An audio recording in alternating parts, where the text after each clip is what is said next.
तो hello students, अगर आप लोगों को मेरे वीडियोस पसंद आ रहे हैं तो प्लीज़ मेरे चैनल को ज़्यादा से ज़्यादा लाइक शेयर एंड सब्सक्राइब करें। मेरे चैनल का नेम है maths world by Praveen Singhal. तो बेटा आज की क्लास में हम नेक्स्ट थ्योरम कर रहे हैं, थ्योरम नंबर 1.3।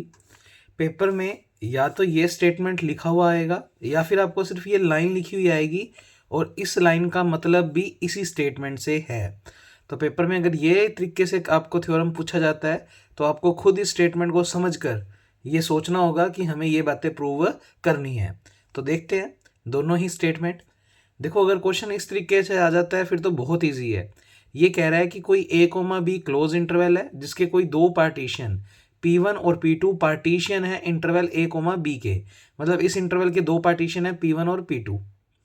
तो कहता प्रूव करो, ए पार्ट के अंदर हमें प्रूव करना है lower Darboux sum F function का P1 पार्टीशन के लिए लेस देन इक्वल टू होता है अपर Darboux sum F function. Function दोनों तरफ सेम है पर यहाँ पर पार्टीशन है P2। तो बेटा आप देख पा रहे हो इस रिजल्ट के हमें अंदर ये शो करना है कि पार्टीशन अगर अलग अलग हो तो भी लोअर डार्बोक सम छोटा होता है अपर डार्बोक सम से। ऐसे ही बी पार्ट में, बेटा बी पार्ट में भी हमें लोअर डार्बोक सम छोटा प्रूव करना है अपर डार्बोक सम से। और यहाँ पर P1 और P2 की पोजीशन को इंटरचेंज किया हुआ है। कुल मिलाकर ये थ्योरम हमसे ये कहना चाह रही है कि पार्टीशन दोनों तरफ अगर अलग अलग है तो भी लोअर डार्बोक सम छोटा होता है अपर डार्बोक सम से। अब आप कहोगे सर ये तो कल हमने एक नोट लगाया था कि लोअर डार्बोक सम हमेशा छोटा होता है अपर डार्बोक सम से, पर वहाँ आप चेक करो मैंने लिखवाया था दोनों तरफ अगर पार्टीशन सेम हो तो लोअर डार्बोक सम हमेशा छोटा होता है अपर डार्बोक सम से। पर आज मैं ये प्रूव कर दूंगा कि अगर दोनों तरफ पार्टीशन अलग अलग है तो भी लोअर डार्बोक सम छोटा ही होता है अपर डार्बोक सम से। तो पेपर में ये क्वेश्चन या तो इस तरीके से डायरेक्ट पूछा जाएगा या फिर ये लिखा होगा lower Darboux sum never exceed any of the upper Darboux sum. बेटा इसमें एनी वर्ड को आप बॉक्स में बंद कर लो। आप कहोगे सर ये लाइन तो हमने कल नोट के अंदर पढ़ी थी। आप उधर लाइन को चेक करो, मैंने ये लिखवाया था lower Darboux sum never exceed upper Darboux sum for partition same, for same partition. आज वो लाइनिंग मिसिंग है यहाँ पर और उसकी जगह वर्ड आ गया एनी। एनी का मतलब पार्टीशन दोनों तरफ अगर अलग अलग है तो भी लोअर डार्बोक सम छोटा ही होता है अपर से। और सोचो अगर हमने आज ये बात प्रूव कर दी तो हम कह सकते हैं ना एनी ऑफ पार्टीशन, मतलब दोनों तरफ कोई भी पार्टीशन हो लोअर डार्बोक सम कभी भी ज़्यादा नहीं होता अपर डार्बोक सम से। तो बेटा पेपर में अगर ये लाइन प्रूव करनी आती है तो इसका मतलब आपको दो पार्टीशन खुद से लेकर चलने हैं और उसके बाद ये दो रिजल्ट्स प्रूव करके दिखाने हैं कि पार्टीशन चाहिए इधर P1 है इधर P2 है, मतलब डिफरेंट है तो भी लोअर वाला अपर वाले से छोटा है, और चाहे इधर P2 है इधर P1 है यानी पार्टीशन कोई से भी है लोअर वाला छोटा ही है अपर से। तो बेटा ये वाली लाइन आएगी, इसका मतलब आपको ये दो पार्ट प्रूव करने हैं और ऐसे ही आ जाता है लिखा हुआ फिर तो और ईजी हो गया। तो कुल मिलाकर दोनों एक ही चीज़ को रिप्रेजेंट कर रहे हैं। तो बेटा इसको प्रूव करने के लिए मैं कॉमन रिफाइनमेंट के पार्टीशन को बुलाऊंगा। यहाँ पर कोई हिंट नहीं था कि हमें कॉमन रिफाइनमेंट को बुलाना है, पर आपको इस थ्योरम को प्रूव करने के लिए किसकी हेल्प लेनी पड़ेगी, कॉमन रिफाइनमेंट। क्योंकि देखो P1 और P2 में तो कोई रिलेशन है ही नहीं, तो हमें कोई ऐसा पार्टीशन लाना है जो इन दोनों को कनेक्ट कर सके। तो मेरे लिखने का तरीका बेटा, सॉल्यूशन देख रहे हैं इस थ्योरम का, इंपॉर्टेंट है ये भी। ए कोमा बी कोई ना कोई क्या है, क्लोज इंटरवल। P1 और P2 कोई दो पार्टीशन लेकर चले हैं किसी इंटरवल ए कोमा बी के। तो पेपर में अगर इस स्टेटमेंट से थ्योरम आती है तो आपको ये सारी चीज़ें एजम करनी पड़ेगी, माननी पड़ेंगी। टू प्रूव सिद्ध क्या करना है, lower Darboux sum never exceed any of the upper Darboux sum, मतलब पार्टीशन डिफरेंट डिफरेंट हो तो भी लोअर वाला अपर से छोटा ही होता है, ये प्रूव करना है। तो लिखा दैट इज टू प्रूव, हमें ये दो पार्ट प्रूव करके दिखाने हैं। अगर ये दोनों प्रूव कर दिए तो इसका मतलब प्रूव हो गया कि लोअर डार्बोक सम हमेशा अपर डार्बोक सम से छोटा होता है चाहे पार्टीशन कोई सा भी हो। सेम के लिए तो हम जानते ही हैं, कल हमने नोट भी लगाया था, प्रूफ भी किया था note, small M R less than equal to capital M R, delta R से मल्टीप्लाई समेशन अप्लाई। तो हम एक रिजल्ट तो निकाल चुके हैं कि अगर दोनों तरफ पार्टीशन सेम हो तो लोअर वाला अपर वाले से छोटा होता है। पर आज हम ये प्रूव कर रहे हैं कि पार्टीशन अलग अलग हो तो भी लोअर वाला अपर वाले से छोटा ही होता है। तो बेटा अब यहाँ से अपनी थ्योरम स्टार्ट हो रही है और आपको आर का मतलब रिमेंबर, मतलब ये स्टेप आपको ध्यान में रखना पड़ेगा। तो पेपर में अगर ये थ्योरम आती है तो आपको ये स्टेप पता होना चाहिए कि ये बुलाना पड़ेगा। तो स्टेप क्या है, हमने P1 यूनियन P2 जो कि हम जानते हैं, हमने पढ़ा भी है पहली वीडियो में इसे कॉमन रिफाइनमेंट बोलते हैं, P1 का भी और P2 का भी। और क्यों बोलते हैं कॉमन रिफाइनमेंट? क्योंकि ये सेट अपने अंदर P1 को भी रखता है और ये सेट अपने अंदर P2 को भी रखता है, और जो सेट बड़ा होता है उसको हम रिफाइनमेंट बोलते हैं। तो this is refinement of P1 and this is also refinement of P2, that is common refinement of P1 and P2। तो कुल मिलाकर मैंने कॉमन रिफाइनमेंट का पूरा डेफिनेशन लिख दिया। अब बेटा मेरे को बताओ, इतने इतने पार्ट के अंदर मैं कल वाली थ्योरम यूज़ कर रहा हूँ। अब मैं आपको याद करवाऊँ कि कल वाली थ्योरम थी क्या। बेटा कल हमारे पास पार्टीशंस के नाम थे P और P डैश। अगर आप डेली पढ़ रहे हो तो अब आपको बातें समझ आएंगी। आपने पार्टीशन कल देखे थे P और P डैश, और क्वेश्चन में बोला गया था P डैश जो है वो रिफाइनमेंट है, मतलब बड़ा सेट है। तो कल हमने दो रिजल्ट्स प्रूव किए थे। पहला रिजल्ट हमने प्रूव किया था कि जो बंदा रिफाइनमेंट यानी बड़ा सेट होता है उसका लोअर डार्बोक्सम हमेशा बड़ा होता है। किससे? इस छोटे वाले से। एक तो कल हमने ये पार्ट प्रूव किया था, चेक कर सकते हो आप थ्योरम के अंदर। और एक हमने अपर डार्बोक्सम का रिजल्ट प्रूव किया था, और उसके लिए मैंने आपको कहा था याद नहीं करना, आपको सिर्फ इनकी पोजीशन को इंटरचेंज करना है और एल की जगह यू लिखना है। तो बेटा U F comma P dash, sign यही आएगा, और यहाँ पर यू एफ कोमा पी। ये दो रिजल्ट्स आपने कल की क्लास में प्रूव किए थे। तो जो भी सेट बड़ा होता है वो आपको इस तरफ लिखना होता है और उसी तरफ आपको लोअर डार्बोक्सम में साइन ओपन करना होता है। अब आज की थ्योरम क्या चल रही है? आज की थ्योरम में हमें भी लिख कर आए हैं कि P1 हमेशा P1 यूनियन P2 में कंटेन होता है, कॉमन रिफाइनमेंट की डेफिनेशन से। तो बेटा इसमें, और जबकि कल वाली थ्योरम में गिवन था P छोटा है और P डैश बड़ा है। अब तुम समझो ये तो P है और ये P1 इसकी जगह काम कर रहा है, और इसकी जगह काम कौन कर रहा है? P1 union P2। तो बेटा जो सेट बड़ा होता है उसका लोअर डार्बोक्सम बड़ा होता है इस छोटे वाले के लोअर डार्बोक्सम से। तो ये प्रॉपर्टी अगर मैं इसमें यूज़ कर दूं तो मुझे बताओ क्या रिजल्ट आएगा। इस बार बड़ा सेट ये है तो इसका लोअर डार्बोक्सम, फंक्शन का नाम तो एफ ही चल रहा है, पर पार्टीशन का नाम आज की क्लास में बड़ा सेट कौन सा है? ये वाला। तो इसका लोअर डार्बोक्सम बड़ा होगा इस वाले के लोअर डार्बोक्सम से, क्योंकि ये सेट छोटा है। ऐसे ही एक लाइन और गिवन है हमें कॉमन रिफाइनमेंट में, P2 is also subset of P1 union P2। बेटा इन दोनों को रिलेट करो तो बड़ा सेट P डैश था, यहाँ पर बड़ा सेट P1 यूनियन P2 है। तो यही वाले इस वाले में भी ये वाली चीज़ को देखते हुए आप अगर ये कंसेप्ट लिखना चाहें तो इसका लोअर डार्बोक्सम मतलब L F comma P1 union P2, जो सेट बड़ा होता है उसका लोअर डार्बोक्सम बड़ा होता है किससे? सिंपल वाले से। सिंपल वाला यानी छोटे वाला, एल एफ कोमा P2।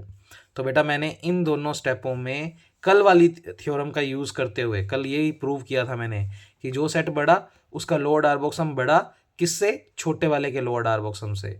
तो मैंने इसमें भी ये वाला प्रॉपर्टी का रिजल्ट लिखा और इसमें भी ये वाली प्रॉपर्टी से रिजल्ट लिखा। अब यही वाले दोनों के लिए अपर डार्बोक्सम के रिजल्ट लिखते हैं। तो मैंने कहा था याद करने की जरूरत नहीं है, आप एल की जगह लिखो यू और इन दोनों की पोजीशन को कर दो इंटरचेंज। ऐसे इधर भी एल की जगह लिखो यू और इन दोनों की वैल्यूज़ को क्या कर दो? इंटरचेंज। साइन यही आएगा। तो बेटा इस तरीके से हमारे पास 4 रिजल्ट आ जाएंगे, इन दोनों के लिए लोअर डार्बोक्सम के 2 रिजल्ट और इन दोनों के लिए अपर डार्बोक्सम के 2 रिजल्ट। तो वही आपके नोट्स में थ्योरम में लिखे हुए हैं, तो समझा मैंने आपको यहीं पर दिया। अब बस लिखा हुआ देख लो। बेटा लाइन चल रही थी P1 कॉमन रिफाइनमेंट की डेफिनेशन से सबसेट होता है इसका और P2 इसका। तो फ्रॉम प्रीवियस थ्योरम, और थ्योरम का नंबर था कल 1.2। और अभी भी मैंने सिखाया आपको क्या, पहले आप इसके लिए लिख दो रिजल्ट। इसके लिए लिखोगे तो बड़ा सेट ये है तो इसका लोअर डार्बोक्सम बड़ा होगा छोटे वाले सेट के लोअर डार्बोक्सम से। और फिर इसके लिए भी सेम रिजल्ट लिखोगे तो इस वाले का लोअर डार्बोक्सम बड़ा होगा छोटे वाले सेट के लोअर डार्बोक्सम से, जो भी अभी आपको बताया है। Equation number 1, equation number 2, side में वही कल वाला रीज़न समझाया हुआ है कि P डैश, कल P डैश बड़ा था तो उसके लिए लोअर डार्बोक्सम बड़ा होता है सिंपल वाला यानी छोटे वाले के। और अपर वाले में क्या कर देते हैं? एल की जगह यू और P डैश की पोजीशन को क्या कर देते हैं? इंटरचेंज। तो आप इन दोनों इक्वेशंस में एल की जगह तो कर दो यू, आगे वाले पेज पे आपको लिखी हुई मिल जाएंगी, तो वो जब दिखेगी मैं यहीं समझा रहा हूँ। एल की जगह तो यू और ये P1 यूनियन P2 तो यहाँ लिख दो और P1 को यहाँ लिख दो, साइन यही आएगा। और ऐसे ही इधर भी इस नीचे वाले में भी एल की जगह यू, P1 यूनियन P2 तो इधर लिख दो और P2 को उधर लिख दो, तो इक्वेशन नंबर 3 और 4 आ जाएगा। तो बेटा इक्वेशन नंबर 3 और इक्वेशन नंबर 4। फिर बेटा आपको मैंने कल एक नोट लगवाया था, lower Darboux sum never exceed upper Darboux sum, but किसके लिए? For same partition. और सेम पार्टीशन का नाम चाहे पी रखो, चाहे पी डैश रखो, चाहे P1 यूनियन P2 रखो, यानी दोनों तरफ अगर पार्टीशन सेम लिखते हो तो कल हम प्रूव कर चुके हैं कि दोनों तरफ पार्टीशन अगर सेम होता है तो लोअर वाला छोटा ही होता है अपर वाले से। कल मैंने आपको नोट सिखाया था। तो बेटा ये मत समझना कि ये तो हमें प्रूव करने थे ना लाइन, बेटा वहाँ पर एनी वर्ड है, एनी का मतलब पार्टीशन अलग अलग हो तो प्रूव करो कि लोअर वाला अपर वाले से छोटा होता है। सेम के लिए तो मुझे पता ही है छोटा होता है, कल मैंने प्रूव किया है नोट में। तो मैंने लिखा L F comma P1 union P2 हमेशा छोटा ही होगा upper Darboux sum F comma P1 union P2, यानी मैंने दोनों तरफ अगर पार्टीशन सेम लिखे हैं तो कल वाले नोट से मैं कह सकता हूं कि इस वाले केस में लोअर वाला छोटा ही होगा अपर वाले से अगर पार्टीशन दोनों तरफ सेम है। इसको मैंने दे दिया इक्वेशन नंबर 5, और ये इक्वेशन नंबर 5 मेरा कनेक्टर का काम करेगी। जैसे कल मैंने इक्वेशन नंबर C बनाई थी, तो जिस क्रम में लिखा है उसी क्रम में इक्वेशनों को बुला लो। पहले 1 नंबर इक्वेशन बुलाओ, तो बेटा 1 नंबर इक्वेशन मैं आपको दिखा देता हूँ। L F comma P1 less than equal to L F comma P1 union P2 as it is बुला लिया। L F comma P1 less than equal to L F comma P1 union P2। 1 के बाद आप 5 पे चले जाओ, बेटा 5 number ये रही। L F comma P1 union P2 किससे छोटा है? U F comma P1 union P2। तो बेटा इसका मान छोटा है U F comma P1 union P2। और 5 के बाद आपको जाना है 4 पे। 4 में देखो, 4 में है बेटा U F comma P1 union P2 किससे छोटा है? U F comma P2। तो बेटा ये चीज़ किससे छोटी है? U F comma P2। अब आप कहोगे सर आप इक्वेशन 3 भी तो यूज़ कर सकते थे। बिल्कुल कर सकता था। तो यहाँ पर आता यू एफ कोमा P1 और वो आ जाता तो L F comma P1 less than equal to आ जाता है यू एफ कोमा P1। पर मुझे तो ये प्रूव करना है L F comma P1 less than equal to U F comma P2, इसलिए मैंने इक्वेशन नंबर 4 का यूज़ किया, 3 का यूज़ नहीं किया। करने को 3 का यूज़ भी कर सकता था, पर मुझे 3 वाले रिजल्ट से कोई बेनिफिट नहीं था, तो मैंने 5 के बाद सीधा 4 को बुलाया। तो 4 में ये चीज़ थी। तो बेटा आप चेक करो, सारे निशाने एक जैसे सिमेट्री में है, तो आप डायरेक्ट इसका इससे कंपैरिजन कर सकते हो। तो दिस चीज़ less than equal to that one, और यही हमें प्रूव करना था कि पार्टीशन दोनों तरफ अगर डिफरेंट हो तो भी लोअर वाला छोटा होता है अपर डार्बोक सम से। अब बची हुई इक्वेशन बुला लो, बेटा 1 की जगह बुला लेना 2 वाली, 5 तो यूज़ करनी है क्योंकि कनेक्टर का काम करेगी, और 4 की जगह बुला लो 3 वाली इक्वेशन। तो पहले 2 वाली इक्वेशन एज इट इज़ लिख लो। बेटा 2 नंबर पे इक्वेशन है आपकी L F comma P2 less than equal to L F comma P1 union P2। ये आपने एज इट इज़ बुला लिया, ये रहा। फिर 5 को बुलाना है, तो बेटा ये चीज़ कहती है मैं इससे छोटी हूँ, तो ये चीज़ कहता है कि मैं इससे छोटा हूँ। फिर 5 से किस पे जा रहे हैं? 3 पे। 3 में देखो ये चीज़ किससे छोटी है? बेटा ये चीज़ छोटी है आगे इस वाले से, तो बेटा मैंने इसके साथ लिखा less than equal to U F comma P1। एक जैसी सिमेट्री है, ये स्टेप सबसे बड़ा है और ये स्टेप सबसे छोटा, तो इसका और इसका डायरेक्ट कंपैरिजन कर लो। तो L F comma P2 less than equal to U F comma P1। तो देखो पार्टीशन अगर अलग अलग है तो भी लोअर वाला छोटा ही होता है अपर वाले से। तो इन दोनों रिजल्ट्स को देखते हुए आप कह सकते हो कि lower Darboux sum never exceed any of the upper Darboux sum. That means partition अगर डिफरेंट हो तो लोअर वाला अपर वाले से हमेशा छोटा ही होता है। नेक्स्ट थ्योरम कर रहे हैं बेटा। तो थ्योरम नंबर 1.4 क्या कहती है? बेटा एफ फॉर जी आपको 2 रियल वैल्यूड है, इसका मतलब बाउंडेड फंक्शन है, ये बात याद रखनी है। तो बेटा एफ और जी आपको क्या दे रखे हैं? 2 बाउंडेड फंक्शन, किस इंटरवल में? ए से बी। पार्टीशन इस वक्त पी दिया है, P is partition of A comma B. तो पी नाम से आपको पार्टीशन दे रखा है, दो पार्टीशन नहीं है, सिर्फ एक ही है जिसका नाम पी है। तो कहता देन आपको ये 2 पार्ट प्रूव करने हैं। पहले पार्ट में आपको प्रूव करना है L F plus G comma P, यानी lower Darboux sum F plus G function का पी पार्टीशन के लिए बड़ा होता है lower Darboux sum F function का P partition plus L G comma P. तो बेटा ये जो 2 रिजल्ट्स मैं प्रूव करूंगा उनका यूज़ मैं आगे एक थ्योरम करवाऊंगा, उसके अंदर इस लाइन का यूज़ करूंगा, तब आपको ये ना हो कि ये रिजल्ट कहाँ से आया है। मैंने थ्योरम नंबर 1.4 में प्रूव करवा दिया है, तो आज मैं करवा रहा हूँ इसको प्रूव। तो कुल मिलाकर बेटा ये 2 पार्ट हमें प्रूव करने हैं, तो देखते हैं। देखो इन 2 पार्ट में ध्यान से देखो, एक तो एफ फंक्शन आ रहा है, एक जी फंक्शन आ रहा है और एक एफ प्लस जी। तो कहीं ना कहीं हमें एफ प्लस जी के लिए बातें करनी है। तो बेटा एफ और जी कैसे फंक्शन है? बाउंडेड। अगर एफ और जी बाउंडेड है तो एफ प्लस जी भी क्या होगा? बाउंडेड। और कल परसों मैंने आपको एक नोट लगवाया था, अगर कोई फंक्शन बाउंडेड है तो वो हमेशा इन्फीमम से बड़ी वैल्यूज देगा और सुप्रीमम से छोटी, मतलब वो फंक्शन इन्फीमम और सुप्रीमम के बीच में कैद होके रह जाएगा। कल परसों एक नोट लगवाया था कुछ ऐसा, M F X less than equal to capital M, ये इन्फीमम होता है इसका, ये उसका सुप्रीमम। तो बेटा कुल मिलाकर 3 तरीके के फंक्शन है, एक एफ फंक्शन है, एक जी फंक्शन है और एक फंक्शन है एफ प्लस जी। तो इन तीनों फंक्शनों के अलग अलग इन्फीमम होंगे और अलग अलग सुप्रीमम। और क्योंकि तीनों function as a bounded function है, दो तो बाउंडेड दिए हुए हैं और हम जानते हैं बाउंडेड फंक्शन का सम भी बाउंडेड होता है, तो कुल मिलाकर 3 फंक्शन है, एफ फंक्शन, जी फंक्शन और एफ प्लस जी, और तीनों के तीनों फंक्शन बाउंडेड है। तो तीनों का इधर की तरफ कोई ना कोई इन्फीमम होगा और इधर की तरफ कोई ना कोई सुप्रीमम। तो वो मैंने सारी लाइनें लिखी हुई है और उसके बाद हम ये 2 रिजल्ट प्रूव करेंगे। तो देखते हैं प्रूफ। तो छोटी सी और सिंपल सी थ्योरम है बेटा।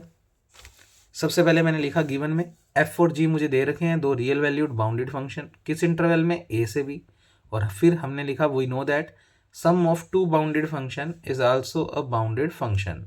तो एफ प्लस जी आल्सो कैसा फंक्शन हो गया, बाउंडेड। टू प्रूव, हमें ये 2 पार्ट प्रूव करने हैं, अपने आप प्रूव हो जाएंगे। पहला पार्ट, मतलब अब दोनों पार्ट प्रूव कर रहे हैं एक साथ। पहले बोलो एफ कैसा फंक्शन दिया बेटा, बाउंडेड। अगर एफ फंक्शन बाउंडेड है तो वो एफ फंक्शन अपने किसी इन्फीमम वैल्यू से तो बड़ा होगा और सुप्रीमम से क्या होगा, छोटा। तो एफ एक्स फंक्शन का मान स्मॉल एम आर डैश से बड़ा और कैपिटल एम आर डैश से छोटा, दैट इज इक्वेशन नंबर 1। यहाँ पर लिख सकते हो एक्स कहाँ से आता है, एक्स आता है जो भी आपको इंटरवल दे रखा है, इंटरवल क्या है, ए से बी। तो बेटा ये फंक्शन ऐसे हो गया। अच्छा, यानी मैंने एफ एक्स फंक्शन के इन्फीमम का नाम रखा है M R dash, small M R dash, और सुप्रीमम का नाम कैपिटल एम आर डैश।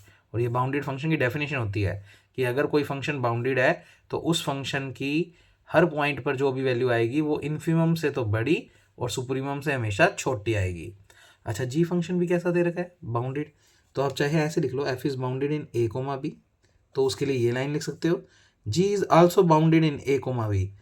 और जी फंक्शन एक अलग फंक्शन है तो उसके इन्फीमम सुप्रीमम का नाम कुछ और होगा, तो हमने उसके इन्फीमम का नाम तो रख दिया एम आर डबल डैश और उसके सुप्रीमम का नाम रख दिया capital M R double dash, that is equation number 2। ये जी फंक्शन के लिए लिख दी। ऐसे ही एफ प्लस जी भी क्योंकि बाउंडेड है, किस इंटरवल में, ए कोमा बी में। तो एफ प्लस जी फंक्शन का मान भी किसी ना किसी इन्फीमम से बड़ा और किसी ना किसी सुप्रीमम से छोटा, और इसके इन्फीमम सुप्रीमम का नाम रख दिया मैंने स्मॉल एम आर और कैपिटल एम आर। तो बेटा अब आप कहोगे सर ये नाम हमें फिर याद रखने पड़ेंगे, नहीं, ये नाम याद रखने की कोई जरूरत नहीं है, पर ये बात याद रखनी है कि 3 अलग अलग फंक्शन है तो उनके इन्फीमम के नाम अलग अलग होंगे और सुप्रीमम के नाम भी अलग अलग होंगे। आप चाहे सीक्वेंस अलग कर सकते थे, यहाँ पर स्मॉल एम आर, यहाँ पर स्मॉल एम आर डैश, यहाँ पर डबल डैश, या कोई भी और नाम रख सकते हो, अल्फा बीटा गामा डेल्टा, पर थोड़े से अपने इन्फीमम सुप्रीमम को स्मॉल एम और कैपिटल एम से शो करें और पैरों में आर और उसके अंदर ही डिफरेंट डिफरेंट नाम दे दें तो थोड़ी थ्योरम अच्छी लगती है। बाकी नामों को याद करने की जरूरत नहीं है, मेन कंसेप्ट को सीखो कि 3 टाइप के फंक्शन है तो उनके अलग अलग तीनों के इन्फीमम होंगे और अलग अलग ही उनके सुप्रीमम होंगे उस इंटरवल में। ठीक है, तो ये बेटा बाउंडेड फंक्शन की डेफिनेशन से मैंने ये 3 इक्वेशनें लिख दी। बस अब तो बहुत ईजी है बेटा। सबसे पहले इक्वेशन नंबर 1 और 2 पे फोकस करो, 1 और 2 की सिर्फ LHS पे फोकस करो, मतलब इतने इतने पार्ट पे। एम आर डैश, दोनों इक्वेशनों को जोड़ रहा हूं मैं, इक्वेशन नंबर 1 और 2 को सिर्फ लेफ्ट हैंड साइड से, मतलब इस वाले पार्ट को भूल जाओ, सिर्फ इतने को। तो स्टेप क्या बनेगा, small M R dash plus small M R double dash, ये कुछ भी नहीं लिखा हुआ, ठीक है, लेस देन इक्वल टू का sign, F X plus G X. तो ए पार्ट प्रूव करना है, उसके लिए आपको सिर्फ इन्फीमम की बात करनी है। तो इक्वेशन 1 और इक्वेशन 2 ओनली LHS मैंने लिख भी दिया हिंट के तौर पे, तो अभी भी आपको जोड़ के बताया, और एंड मत लिखो, प्लस लिखी है हमने दोनों इक्वेशंस को। तो बेटा small M R dash plus small M R double dash less than equal to F X plus G X, जोड़ दिया मैंने पहली और दूसरी इक्वेशन को। बेटा इतने इतने में से एक्स कॉमन आ गया तो एफ प्लस जी, ये स्टेप एज इट इज। अब एफ प्लस जी, बेटा इस तरफ इन्फीमम में है तो इस तरफ भी इन्फीमम लिखना है, और वो भी किस फंक्शन का, एफ प्लस जी का। और ध्यान से देखो एफ प्लस जी का इन्फीमम का नाम स्मॉल एम आर है, तो यहाँ पर मैंने इक्वेशन नंबर 3 का यूज़ किया और इसकी वैल्यू इन्फीमम में लिखी स्मॉल एम आर। तो ये दोनों स्टेप चल ही रहे हैं, लेस देन इक्वल टू, और नेक्स्ट स्टेप में आपको इसकी वैल्यू स्मॉल एम आर लिखी हुई मिलेगी। तो यहाँ पर लिखा हुआ यूजिंग इक्वेशन 3 और इसका मान रख दिया स्मॉल एम आर, क्योंकि इस तरफ इन्फीमम है तो इस तरफ भी इन्फीमम लिखोगे। M R dash plus M R double dash less than equal to F plus G function के इन्फिमम का नाम है स्मॉल एम आर। अब जो कल स्टेप किए थे मैंने कहा था वो स्टेप मैं कई थ्योरमों में करूँगा। इस पूरी इक्वेशन को डेल्टा आर से मल्टीप्लाई, तो मैंने इधर भी डेल्टा आर से मल्टीप्लाई, इसमें भी डेल्टा आर से, और इधर भी डेल्टा आर से मल्टीप्लाई, पूरे पे समेशन लगा दिया R equal to 1 to n।